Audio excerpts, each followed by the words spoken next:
It was supposed to be a routine flight. The pilots were experienced, the weather was great, and there were no technical issues.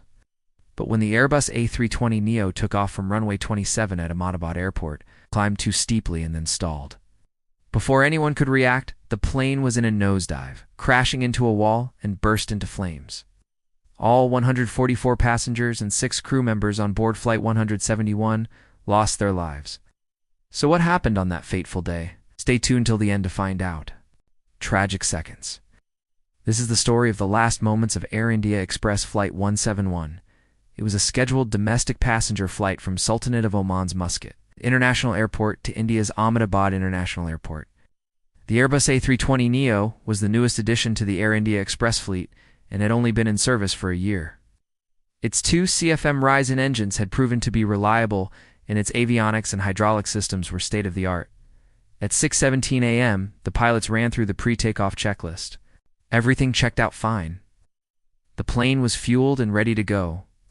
As they lined up with the runway, the first officer put the engines in the takeoff configuration. They were good to go. On the tarmac, Captain Deepak Sitsanji was calm and collected. His co-pilot, First Officer Zahir Tanki, was a bit anxious, but he hit it well. Both pilots were qualified and experienced to fly the Airbus A320neo. Their total flying hours were well above the mandatory limit set by the Directorate General of Civil Aviation. Their recent flight data showed that they were well within the acceptable limits for flying. There were no indications that the pilots were impaired or incapacitated.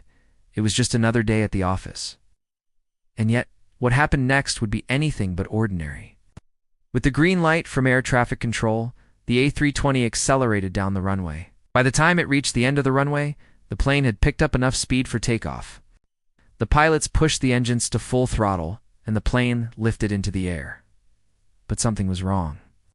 The plane was climbing at a much steeper angle than usual. The captain tried to level the wings, but the plane kept banking to the right. Within seconds, the ground proximity warning system lit up, indicating that the plane was dangerously low. The pilots knew they were in trouble. They needed to do something fast before it was too late. As the plane banked sharply to the right, the left wing clipped the trees on the edge of the runway. The plane lurched violently, sending debris and body bags flying through the air. The pilots struggled to regain control, but it was no use. The plane was now in a flat spin. The left wing hit the trees again, this time ripping off the engine and sending it hurtling towards the ground. The plane continued its descent, crashing into a wall and bursting into flames. The impact was so violent that the plane disintegrated. The cockpit and the fuselage were completely destroyed. The only thing that remained intact was the tail section.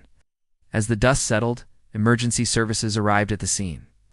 They found 144 bodies, all charred beyond recognition. The pilots' bodies were found strapped to their seats. They had done everything they could to try to save the plane, but there was no saving this flight. The news of the crash sent shockwaves around the world.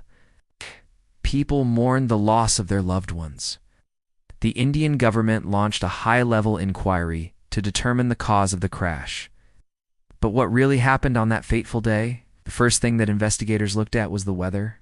Weather was fine, which ruled out a catastrophic event like a wind sear or a microburst. They then looked at the plane.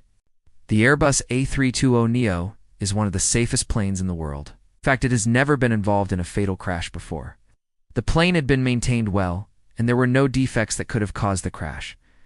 That left only one thing: the pilots. But there was nothing in the pilots' history that suggested that they were incapable of handling such a situation. Both pilots had been trained in the best institutions in the country.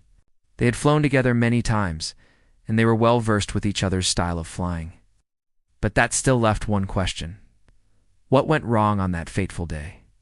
To answer that question, investigators analyzed the flight data recorder and the cockpit voice recorder, and what they found was shocking. The CVR revealed that the pilots were talking about cricket just before the crash. The data showed that the plane was climbing too steeply, and the pilots were arguing over who should take control. The captain had taken over from the first officer and was trying to level the plane when it stalled. The data also showed that the plane had been in a right bank from the moment it took off. The pilots had tried to correct it, but it was too late. The plane was already in a dive, and there was no way out of it. In the final moments of the flight, the pilots were heard shouting, pull, indicating that they were trying to pull out of the dive, but it was no use. The plane hit the trees and crashed, so the conclusion was clear: pilot error. But that still left one question. Why did the pilots make those mistakes? Was it fatigue? Was it complacency? Or was it a combination of both? To get to the bottom of this, investigators interviewed the pilots' families and friends. They looked at the pilots' medical records, and they even conducted psychological autopsies. And what they found was heartbreaking. The pilots were under immense pressure to make their flight on time. The captain was due to retire soon, and the first officer was hoping for a promotion. Both pilots were afraid of being penalized if they were late. Captain had even texted his wife that morning saying, "We are pushing." That explained why the pilots were taking risks. But it didn't explain how that led to the crash. To find that out, investigators looked at the plane's black box. The data showed that the pilots had violated several safety protocols. First, they had taken off with too much speed. Second, they had allowed the plane to climb too steeply. And third, they had failed to respond correctly to the GPW's warnings. These three mistakes had caused the crash. But the question remained, why did the pilots make those mistakes? The answer, it seems, lies in the cockpit. The cockpit of an Airbus A320neo is a symphony of technology. The primary flight display shows all the essential flight information.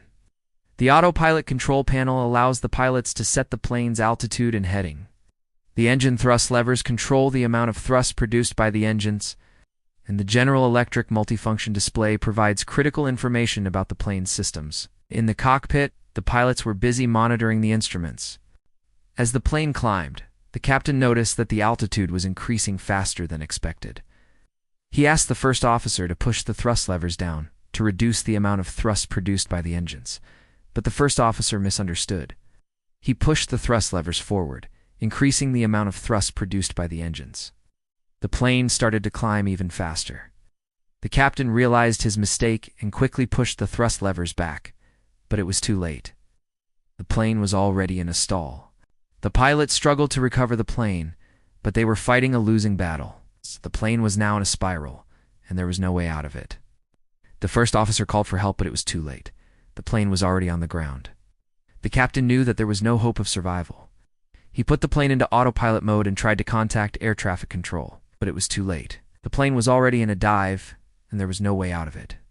So that was the story of the last moments of Air India Flight 171. The pilots made a series of mistakes that led to the crash. Those mistakes may have been the result of fatigue or complacency, or a combination of both.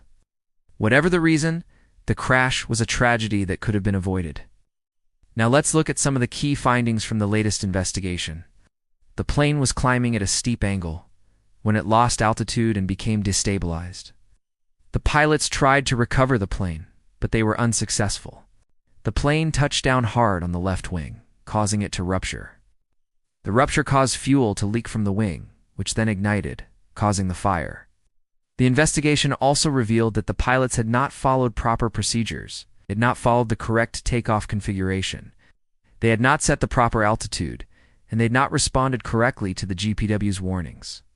But the investigation also revealed that the plane had been flying below the glide slope, which may have contributed to the crash. The investigation is still ongoing, but these findings have already helped to improve safety measures. The Directorate General of Civil Aviation has issued new guidelines for pilots and airlines. The Airbus Corporation is also investigating the crash to see if there is a design flaw in the A320neo. The crash of Air India Flight 171 was a tragedy, but it was also a wake-up call. It was a reminder that aviation is an unforgiving industry, and that every mistake can have deadly consequences. The investigation into the crash is still ongoing, but one thing is clear: this was an accident waiting to happen. The pilots were fatigued, and the airline was under pressure to cut costs. It was only a matter of time before something went wrong, and when it did, the results were catastrophic. So what can we learn from this tragedy? First, we need to ensure that our pilots are well rested. Fatigue is a major cause of accidents, and we need to do more to prevent it. Second, we need to ensure that our planes are properly maintained. There is no excuse for cutting corners when it comes to safety. Third, we need to ensure that our air traffic control system is working properly. The air traffic controller on duty that day failed to warn the pilots about the terrain ahead, This was a major contributing factor to the crash, and we need to make sure it never happens again. Finally, we need to remember that aviation is a higher-risk business. Even the best pilots can make mistakes. We need to be humble in the face of this risk and always strive to improve our safety procedures. Let us not forget the lessons of Air India Flight TOW 71. Let us honor the memory of the victims by making aviation safer for everyone.